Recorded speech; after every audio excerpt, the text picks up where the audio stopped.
Aujourd'hui, après avoir écouté de nombreux témoignages bouleversants de notre histoire sur le traitement des pensionnats autochtones, aujourd'hui, la vérité pour une réconciliation durable.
Bonjour, chers fidèles auditeurs de l'émission L'Évangile, notre espoir.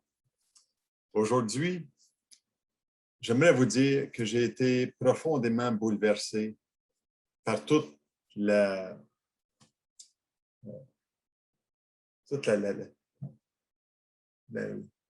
journée nationale de la vérité et de la réconciliation durant la semaine. Et vous savez, le 30 septembre 2021 va marquer l'histoire canadienne. Je veux prendre cette occasion pour témoigner de mon respect et sympathie envers les enfants disparus, les survivants de ces pensionnats autochtones, leurs familles et leurs communautés endeuillées. Je prendrai les mots d'un collègue dans le ministère pastoral qui a déclaré ceci. La commémoration publique de cette grotesque tragédie impose un moment d'arrêt pour reconnaître l'ampleur des traumas physiques et psychologiques infligés à ces enfants vulnérables. Cette action collective s'avère essentielle au processus de réconciliation avec ce peuple qui se veut nos compatriotes. Cette journée propose aussi une réflexion sociale nécessaire si on veut l'enrayer une fois pour toutes, l'intolérance humaine. Vous savez, quand Jésus est venu dans ce monde, il a établi une règle d'or selon la parole qu'il a dite. Il nous a dit, tout ce que vous voulez que les hommes fassent pour vous, faites-le de même pour eux. Dans l'Évangile de Matthieu, chapitre 7, verset 12. Et vous savez, dans ce texte-là, Jésus nous invite premièrement à déterminer comment nous aimerions être traités. Deuxièmement, il veut corriger l'attitude à adopter à l'endroit de notre prochain. Peut-être que vous me direz, c'est plus facile à dire, Denis, qu'à faire. Mais néanmoins, cette parole nous interpelle chacun d'entre nous afin de l'appliquer dans nos relations à tous et chacun. J'aimerais vous dire aujourd'hui, la réconciliation est une œuvre surnaturelle. Notre capacité à aimer réellement l'autre découle de la présence de Dieu en nous. Et pour connaître une véritable réconciliation, j'aimerais regarder avec vous un texte dans les Saintes Écritures. Tournez avec moi dans la deuxième épître de Corinthiens, le chapitre 5, versets 17 à 21. Et l'apôtre Paul dit ceci, « Si quelqu'un est en Christ, il est une nouvelle création. Les choses anciennes sont passées. Voici, toutes choses sont devenues nouvelles. Et tout cela vient de Dieu qui nous a réconciliés avec lui par Christ et qui nous a donné le ministère de la réconciliation. Car Dieu était en Christ, réconciliant le monde avec lui-même en n'imputant point aux hommes leur offense. Et il a mis en nous la parole de la réconciliation. Nous faisons donc les fonctions d'ambassadeurs pour Christ, comme si Dieu exhortait par nous. Nous vous en supplions au nom de Christ, soyez réconciliés avec Dieu. Celui qui n'a point connu le péché, il l'a fait devenir péché pour nous, afin que nous devenions en lui justice de Dieu. Quelle parole puissante de la réconciliation qui est le plan de Dieu. Il est le restaurateur des cœurs brisés, des cœurs affligés. Saviez-vous que le plus grand plan de Dieu pour l'humanité, c'est la réconciliation? Dieu accorde aux relations une importance tout à fait particulière. Il veut nous voir proches de lui, mais aussi proches de notre entourage. La réconciliation que Dieu offre a coûté très cher, le prix de son Fils cloué à la croix. Cette réconciliation-là a été acquise sans aucun mérite de notre part. Et le résultat est que cette réconciliation-là élimine en nous la rébellion de notre nature pécheresse et de notre nature humaine aux yeux de Dieu. Et nous sommes réconciliés avec Dieu. Nous sommes maintenant des ambassadeurs, comme si Dieu, à travers nous, nous envoyait pour dire, dans l'ambassade, si on peut dire, nous sommes des ambassadeurs, pour que nos relations vers les autres et de notre entourage soient réconciliées. J'aime le texte de 1 Colossiens, Colossiens chapitre 1, je veux dire, verset 19 à 20, qui dit « Car il a plu à Dieu de tout réconcilier avec lui-même, aussi bien de ce qui est sur la terre que ce qui est dans les cieux, en faisant la paix par lui, par le sang de sa croix. » Quel verset, quelle déclaration! Dieu veut tout réconcilier avec lui-même. Mais c'est à nous de le mettre en pratique et de créer des ponts dans nos relations. Avant d'aller plus loin, j'ai une annonce ici à vous faire et je vous invite à pouvoir y participer pour soutenir des enfants. C'est Opération Enfant Noël et on se revoit après ce petit vidéo. Durant le compte à rebours, les acclamations retentissent de toutes parts. Ils sautent de joie avec un immense sourire. Ils viennent de recevoir leur boîte. Ils les ouvrent et c'est tellement amusant. Ce pourrait bien être le tout premier cadeau qui leur a été donné. Les cadeaux d'Opération Enfant de Noël touchent profondément les enfants. Pendant la distribution, nous disons aux enfants qu'il y a un Dieu qui nous a créés et qui nous aime. Jésus t'aime! C'est incroyable de voir l'impact qu'un simple cadeau peut avoir sur les enfants partout dans le monde. Ce qui m'émerveille, c'est qu'un miracle survient dans chaque boîte. Jésus a dit « Laissez-les venir à moi » et nous sommes en train de mener les enfants vers Jésus. Plusieurs enfants dans le monde entier ont encore besoin d'entendre la bonne nouvelle de Jésus-Christ. Continuez de remplir des boîtes. Merci de votre appui continu et que Dieu vous bénisse.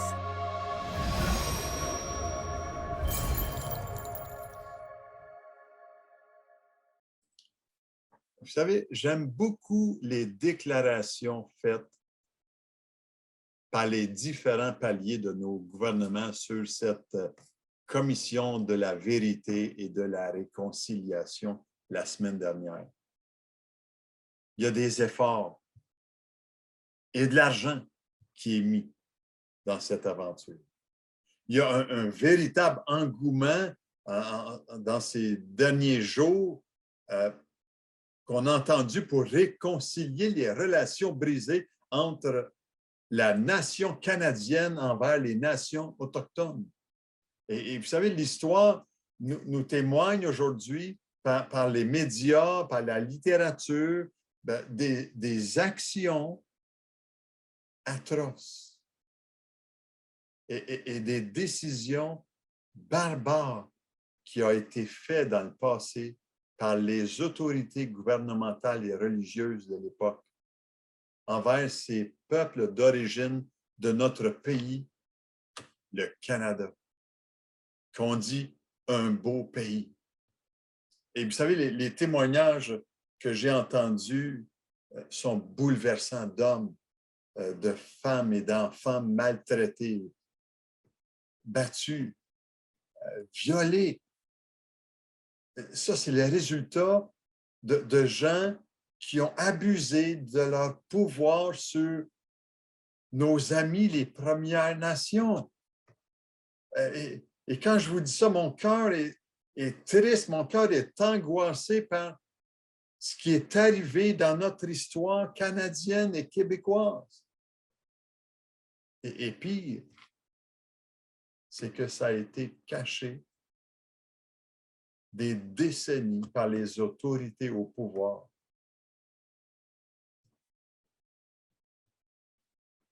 Moi, ma prière depuis une trentaine d'années, c'est celle-ci. Seigneur, viens mettre en lumière ce qui est ténèbres dans notre pays. Vous allez dire, Denis, pourquoi tu pries comme ça? Bien, parce que le Dieu que je connais est lumière. Il est juste.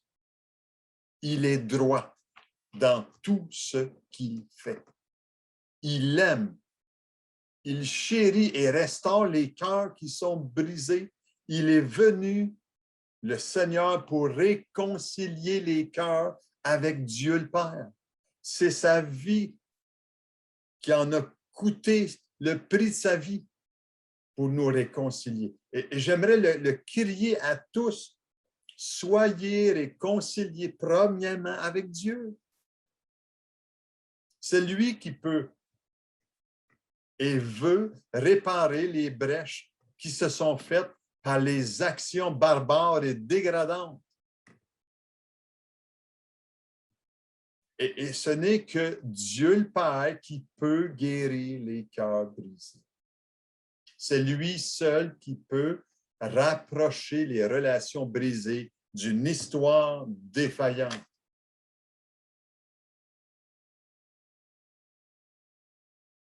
C'est vrai qu'on a des actions à poser, qu'il y a des décisions à prendre, mais jamais les actions humaines, même s'ils sont bonnes, ne peuvent guérir un cœur qui a subi le rejet, la peur et l'angoisse. Toute réconciliation du cœur ne peut venir que de son auteur, de l'auteur de ta vie, de ma vie. Il nous connaît et il a tout accompli une fois pour toutes sur la croix quand Jésus s'est écrié. Tout est accompli. C'était une vérité extraordinaire. Qu'on puisse le dire entre nous et propager cette bonne nouvelle que Dieu pardonne encore parce qu'il est vivant et bien présent dans cette affaire de vérité et réconciliation. Il est l'auteur de la vérité. Et il a tout accompli sur la croix pour réconcilier chacun de nous dans nos relations. Oh Dieu, merci. Il nous a donné un ministère très précis, celui de la réconciliation.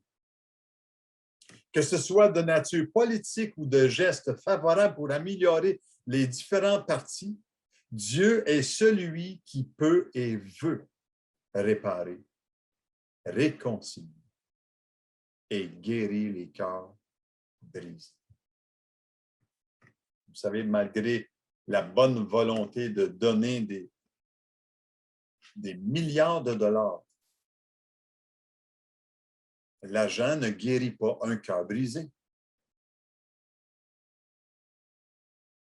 L'argent ne redonne pas la dignité à une personne.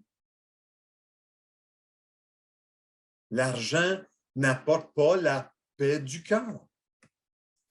Et je dirais que l'argent sera jamais le moyen pour réconcilier les deux parties de nos nations brisées.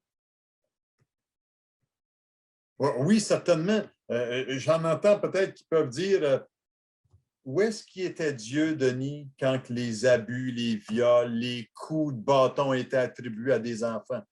Où est-ce qu'il était Dieu quand les enfants perdaient leur culture, leur langue et qui étaient arrachés de leur foyer déjà appauvris? Ma réponse est celle-ci. Saviez-vous que Dieu pleurait quand les hommes voulaient en faire à leur volonté, en abusant de leur pouvoir? Saviez-vous que Dieu était attristé quand le désir envers notre prochain est de le dominer, le contrôler, de l'assujettir et de l'éliminer. J'aimerais que vous disiez, Dieu a souffert en envoyant son Fils sur la croix, en l'abandonnant, afin de nous réconcilier, vous et moi, et nous avec le Père. C'est lui qui est venu pour rétablir les ponts. Et Dieu nous aime et nous a créés à son image. Et Dieu, à ce que je sache, est libre de ses choix qu'il a accomplis, tout en laissant libre ceux qui choisissent de le suivre ou de ne pas le suivre. Et Jésus a déclaré des paroles de vie. Celui qui croit en moi vivra. Dans l'Évangile de Jean, chapitre 11, verset 25. Dans Jean 10, 10, il dit encore, celui qui me suit aura la vie et l'aura en abondance. Vous savez, quand Jésus a pris la peine de montrer à ses disciples comment il fallait prier, l'exemple qu'il leur a donné est la prière tellement solennelle du Notre Père. Mais rappelez-vous que Jésus dit à ses disciples, et il parlait au Père en disant que ta volonté soit faite sur la terre comme au ciel. Ça m'interpelle énormément quand j'entends la volonté. Ta volonté soit faite. Et ma prière aujourd'hui pour toi et moi, c'est que la volonté de Dieu soit faite dans ton cœur comme au ciel. Saviez-vous, dans le libre choix que nous avons, on appelle ça le libre arbitre. Dieu est libre de faire ce qu'il veut en toute occasion. Et il a tout fait parfaitement.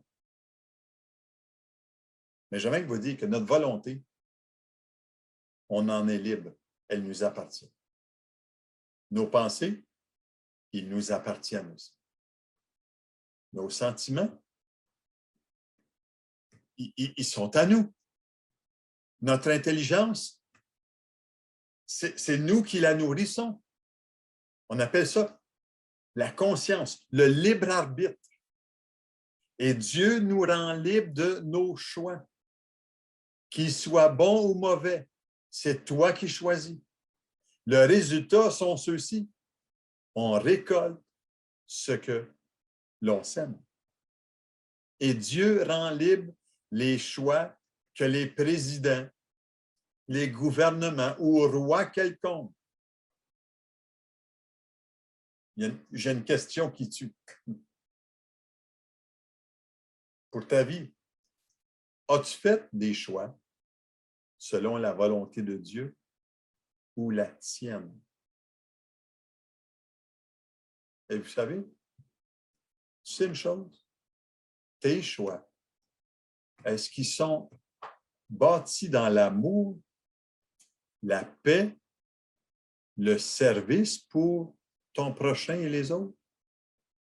Ou bien si tu veux t'approprier, convoiter, abuser ou t'enrichir égoïstement, et je pourrais en mettre. Vous savez, Dieu a un grand plan pour l'humanité.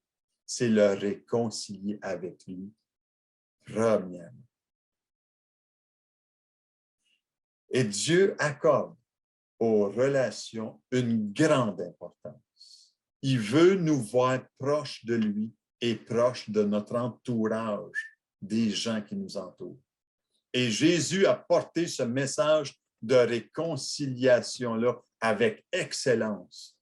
Il était proche de son Père et il était inclusif avec les autres. Il allait auprès de ceux qui n'entraient pas dans le moule des décideurs et même de ceux qui étaient rejetés.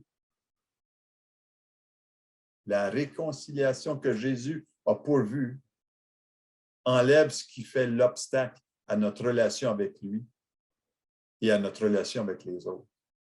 Et vous savez, à l'époque, les Juifs étaient en division entre eux.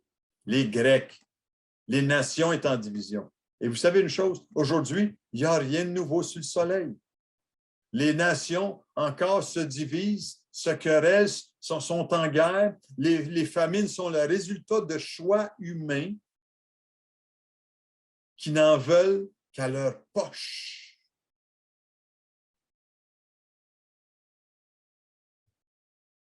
Est-ce qu'il y a une chose qui fait obstacle aujourd'hui à ta relation avec Dieu et avec les autres? Mon ami, si oui,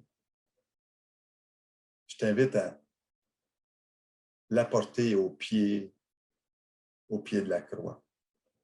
Le Seigneur est capable de prendre toutes nos impossibilités, toutes nos limites à nous. Parce qu'avec lui, tout est possible. Et le Seigneur exprime son désir dans sa parole lorsqu'il dit « Comme je vous ai aimé, vous aussi aimez-vous les uns les autres. » Dans l'Évangile de Jean, chapitre 13, verset 34. En terminant aujourd'hui, prions pour les peuples autochtones. Puis à la réalisation des objectifs visés par la Commission de vérité et de réconciliation du Canada. Si j'aurais une réflexion ce matin en te laissant avec ça, c'est quel changement moi je peux demander en premier. Et je crois que ce changement-là, c'est une réconciliation avec Dieu, afin de pouvoir m'amener à encourager de manière proactive et authentique dans une culture de dignité, de respect pour tous. Vous savez, il n'y a plus à Dieu de tout réconcilier avec lui-même par la croix de son Fils. J'aimerais, en m'approchant de Dieu aujourd'hui avec toi, je veux que tu saches qu'il peut restaurer complètement notre cœur, ton cœur. As-tu besoin de réconciliation? As-tu besoin de réconciliation dans ta famille? Tu pourras commencer à changer dans des relations peut-être qui ont été difficiles jusqu'à ce jour. Si ta relation avec Dieu déborde de paix. J'aimerais t'inviter à prier en terminant. Seigneur Jésus, alors que cette journée débute, j'ai le désir de réjouir ton cœur, de faire ta volonté, pour grandir en toi toujours plus, Seigneur. Aide-moi à marcher dans la réconciliation, à pardonner, Seigneur, et à aimer sincèrement mon prochain. Oh Dieu, accomplis cette œuvre surnaturelle dans ma vie, de la réconciliation dans ma vie et par ma vie, dans le nom précieux de Jésus. La semaine prochaine, on poursuit la croissance et la liberté. Mais écoute bien ce chant qui veut dire tout simplement ceci, Roi des rois. Soyez richement bénis. Nous étions là dans les ténèbres, sans espoir, sans repère, quand du ciel tu es descendu.